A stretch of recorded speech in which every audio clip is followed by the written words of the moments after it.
one thing I do want to touch on that you said, which is that for them to administer in-person and flex simultaneously, that would be like confusing for admissions. Because as you said, they are different in nature a little bit. But let's say if scores are good for 5 years, then those taking the flex in 2020 are still compared against those who took in-person in 2019. And maybe, fingers crossed, those who take it in-person 2021, hoping COVID is better by then.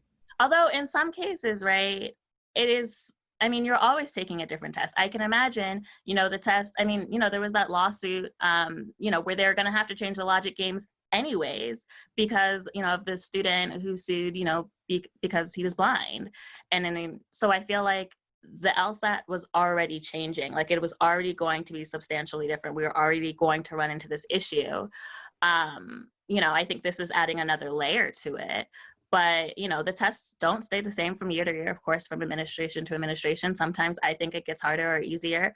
I think, that if everyone is taking the digital LSAT that year, I think that's fine, that's contained. I think if you had an in-person and an LSAT, well, then you're looking at a swatch of, let's say, August 2020, and that one test looks completely different. And I feel like that is too much of a, of a difference of a spectrum. Maybe, but I see the problem really being just for LSAC to administer in person and online simultaneously, because they've got issues with ProctorU, and that's getting better with each administration. Right. They've also got issues in person with proctors, and the logistics of booking test centers being overbooked, getting the tablets from place to place. They had difficulty managing all of that alone, managing ProctorU alone. So all of that together, I think it's probably just too much to deal with. I think together would be an absolute nightmare, and they're the only test, right? So like you can't lose faith in LSAC, because what are you going to do?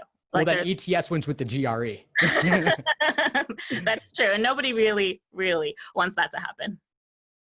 Thanks for tuning into the show. Please subscribe if you haven't done so already to be notified of new episodes as I release them. And feel free to reach out if you need anything at all as you move forward with your prep. I'm happy to help however I can. In the meantime, I'll wish you all the best and take care.